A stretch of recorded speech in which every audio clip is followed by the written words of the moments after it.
In this lesson, we're going to be making a replay button.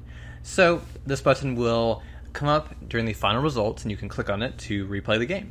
So I'm going to go ahead and open up our canvas. I'm going to select our final results panel here. Just going to turn it on so it's active again so I can see it. And then what I'm going to do is I'm going to add a button to it. So right click on it over here in the hierarchy, go down to UI, and select buttons. Now there's a button that's part of that panel, and I'm just going to drag it down a little bit, and there's fine. Then I'm going to click on a corner, start dragging, then hold in Alt so it'll scale from the center, and that looks fine, just like that. Okay, let's go ahead and select the text as well, because we don't want this running into that, so I'm going to move it up just a bit, just like that, and also maybe give it a little more room this way, so scale that out. Cool. I'm going to go ahead and also select the little crosshair things and move them to the corners so they'll keep their relative positioning and size within this panel. So just like that. And same thing here for the button. Just going to go move these little corner things over to the corners here. So once I get that done with, then what I'm going to do is I'm going to open up the button here, clicking the little arrow. Then I'm going to select the text. And then what I'm going to do is I'm going to change what the button says to be play again ? And also let's go down in this text component to where it says best fit and turn that on. Okay, cool. So now that's a little bigger. So let's go over to the main camera, and I'm going to open up our trivia game loop. And what I'm going to do is I'm going to go down to the bottom, and I'm going to make a new function.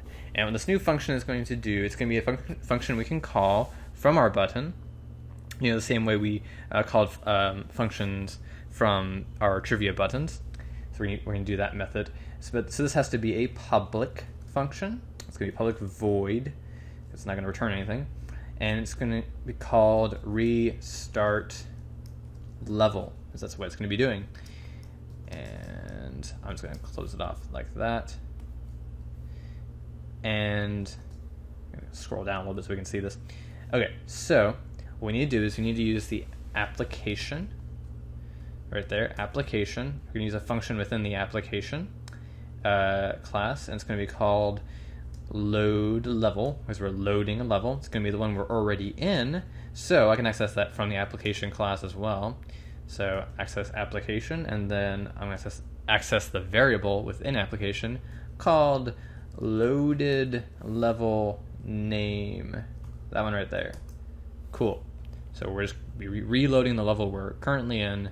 We're just going to reset everything. So that's that.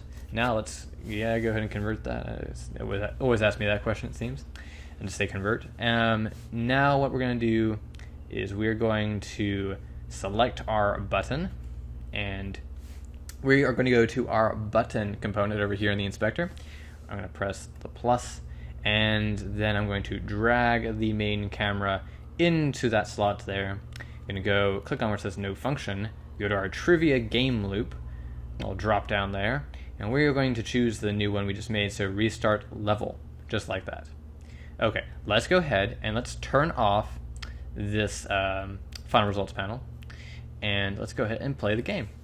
So playing the game, 212, murder, Venus, California. I'll get one wrong, 16. Okay, 4 out of 5 correct. You are very smart. Cool.